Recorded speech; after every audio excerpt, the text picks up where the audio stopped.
Hi, I'm Nick. This is 10 Minutes with Nick, and we're doing something that I never really thought I'd be doing since this is a podcast that's only listened to by 31 people. I'm addressing a comment by, I don't even know. I'm not going to say the name of the person who left this comment. It's the username, because I don't actually know who this person is. Likely, it's somebody who's playing an internet joke. The comment said, I stand with Hanas. There's two ways that can go, neither of which is particularly flattering. One is a joke on the name Hamas.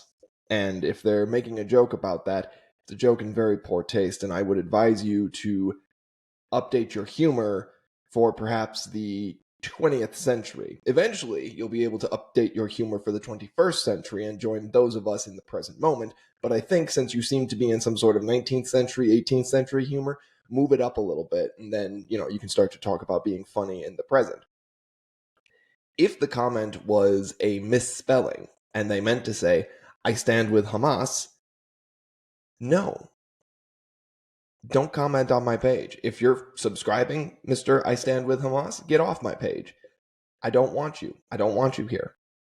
You want to stand with the people of Palestine and you want to look at the history between Israel and Palestine and say to yourself, what Israel is now doing, I'm against what Israel is now doing, which is essentially carpet bombing Palestine, then you know what?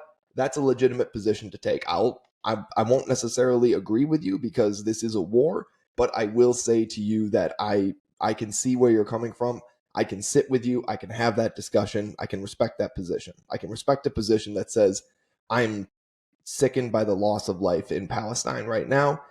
The children, the teenagers, the women, the men, all these dreams and hopes that have been snuffed out.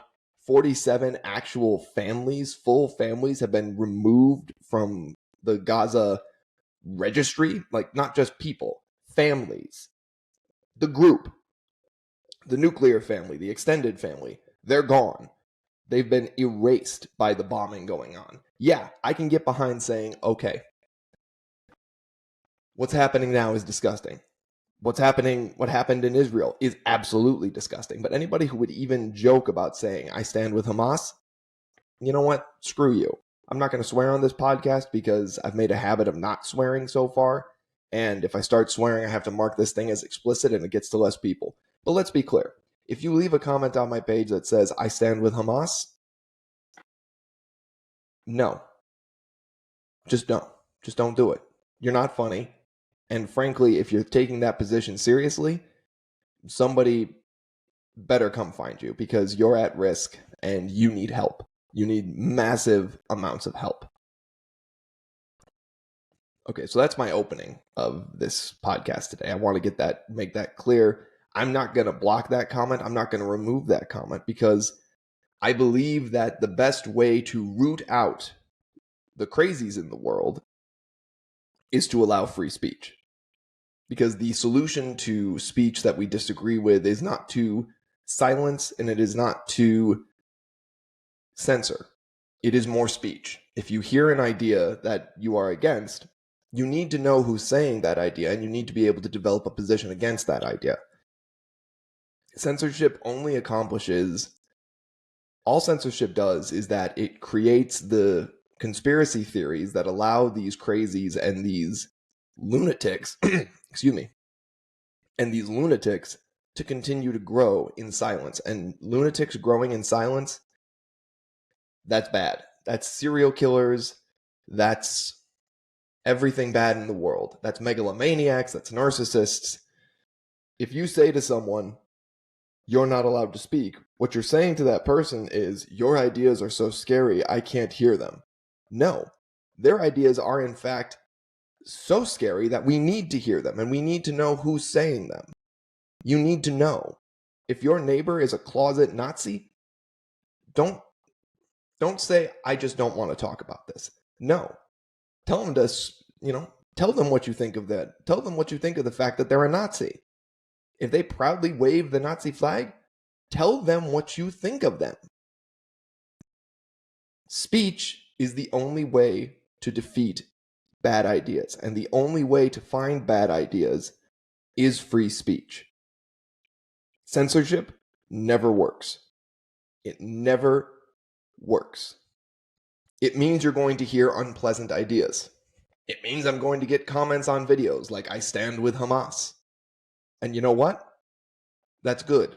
It gives us an opportunity to tell those lunatics, no, just no, no, you can't stand with Hamas. That's not a thing. You can stand with the Palestinian people. Absolutely. And you don't need my permission to stand with the Palestinian people. I have lots of friends who are very pro-Palestine, who are sickened by the loss of life in Palestine. That's a completely fair position to take. The Israeli people did exactly what the Israeli military and government did exactly what Hamas wanted them to do, which is absolutely go after Palestine and threaten to turn it into the world's largest parking lot. You see conspiracy theories now developing online of Israel already looking to steal the land. I don't even know if they're conspiracy theories, right? That's the point we're at. Israel took the bait. Hamas took hostages, slaughtered the Jewish people in Israel, did that specifically because they knew what Israel would do, how Israel would respond. And Israel has absolutely responded in the way that Hamas expected. So now, instead of fighting a war against the people who actually hurt Israel, Israel has begun a targeted campaign against Palestinian civilians. If that doesn't break your heart, you don't have a heart.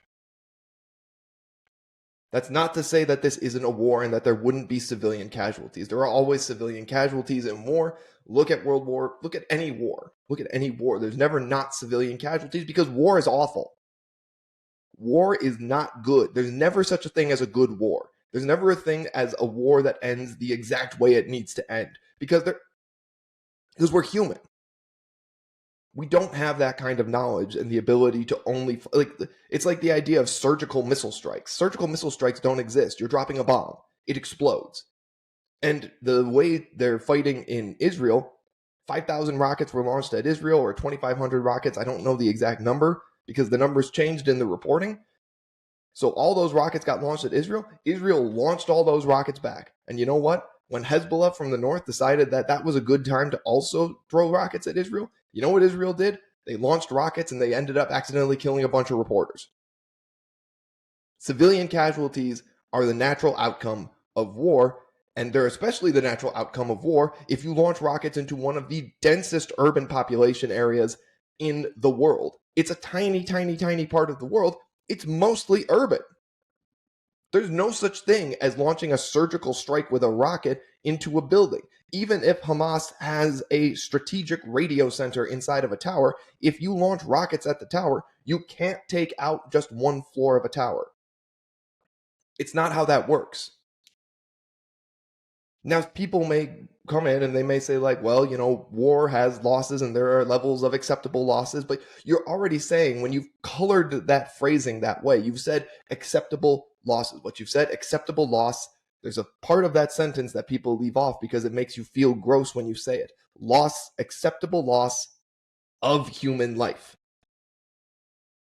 Palestinians are human beings. Most of them are civilians not affiliated with Hamas, not trying to be affiliated with Hamas. Most of them are just trying to go about their day. They looked up and they heard the news that Hamas struck Israel and they said, ah, shit. And now you've got me swearing. Ah, shit is what they said. Because Hamas baited Israel into the attack. And you know what? Hamas also has American civilians. So they're trying to bait the Americans into an attack as well. They're trying to bait the world into an attack. Because that area of the world is slowly just becoming a proxy war for the major powers. China is trying things over there, and they're trying to distract from the fact that Russia is still in Ukraine, where, oh geez, there's still acceptable losses going on. At some point, we have to be human.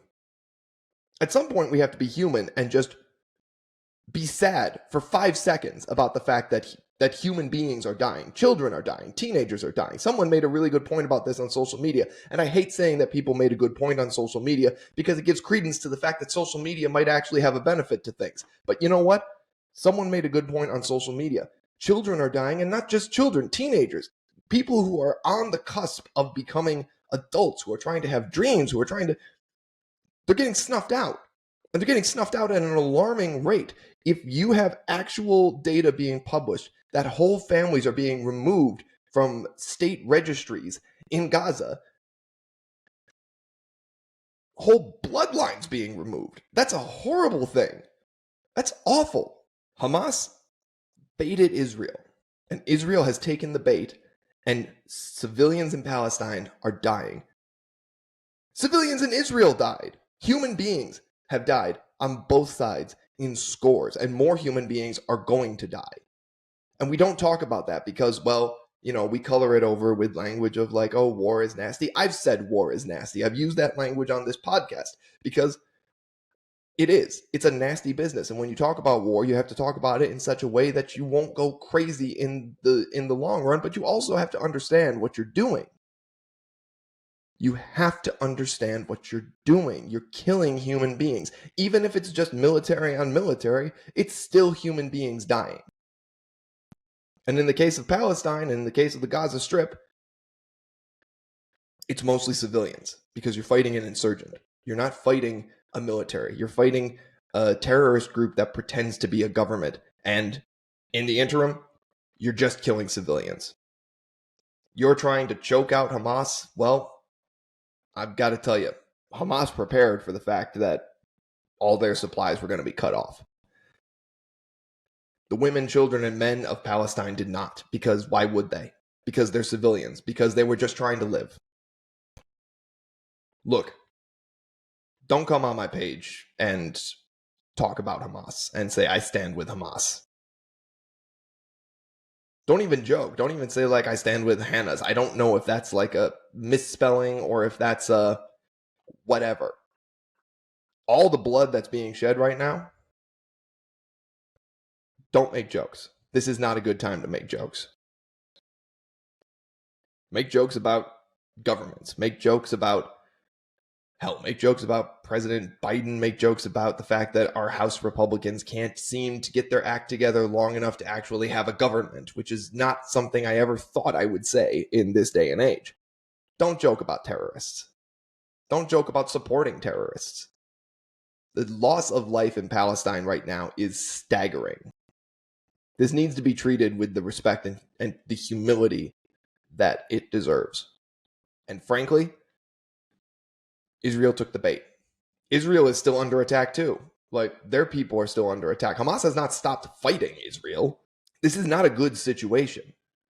If you came on my page and said, I stand for Palestine, you know what? You might end up being right.